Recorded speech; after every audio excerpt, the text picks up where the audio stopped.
যুবক, তোমরা একদিন সোজা হবা, তবে যৌবনের জ্বালা বড় জ্বালা। এই জ্বালা চাইলে মানুষকে ভালো হতে দেয় না, ঠিক কিনা বলে?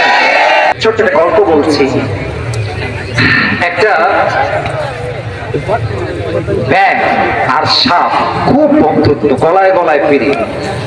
তো ব্যাঙ সাপকে বলছে, বন্ধু তুমি বন্ধু দেখতে অনেক সুন্দর, তোমার গায়ের যে কালার জাস্ট ওয়াও, তোমার যে ফসফস করার সাউন্ড জাস্ট ওয়াও, তোমার গায়ের রঙও সুন্দর, ফসফসও সুন্দর, বন্ধু তুমি আসলেই মারাত্মক দেখতে। তো সাপ তো লজ্জায় লাল হয়ে গেছে, এত প্রশংসা করছে আমার নামে। তো ব্যাঙ বলছে, বন্ধু সবই ঠিকঠাক, তবে বন্ধু আমার এক জায়গায় আপত্তি আছে। তুমি বন্ধু যখন হেঁটে বেড়াও, তুমি সোজা হয়ে না হেঁটে কেমন তিরিং বিরিং করে হাঁটো, এটা আমার পছন্দ হয় না। তো বন্ধু এই তিরিং বিরিং করে না হেঁটে সোজা কি হাঁটা যায় না? সাপ বলছে, বেয়াদব, এত বড় সাহস, সাপের ভুল ধরিস, বেয়াদব কোথাকার, এমনি ফস করে উঠেছে।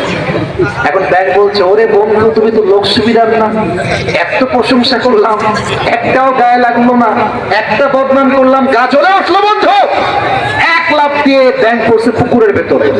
এখন পাশে ছিল এক রাখাল, বলছে ফস করলো কিসেরে? দিয়ে আসছে, দেখছে মাশাআল্লাহ বিশাল লম্বা লাঠি। সাপকে মাশাআল্লাহ বিসমিল্লাহ বলে ওখানে শুরু, 5 মিনিটে মেরে সোজা করে ফেলেছে। এখন ব্যাঙ বলছে, কি রে বন্ধুর আমার ফস নাই, বন্ধু গেল কোথায়? সাপ কে দেখার জন্য ব্যাঙ ভেতর থেকে লাফ দিয়ে আসছে যে আমার বন্ধু গেল কোথায়। এসে দেখছে বন্ধু আর আগের মতো তিরিং বিরিং নাই, বন্ধু সোজা হয়ে গেছে।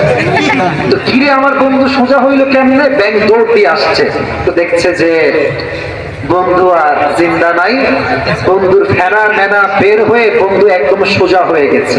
এবার ব্যাঙ বলছে, ওরে বন্ধুরে, সোজা তো আপনি হইলেন, তবে ফেনা থাকতে আর সোজা হইতে পারলেন না, ফেনা বের হয়ে আপনি সোজা হইলেন, ঠিক কিনা বলে?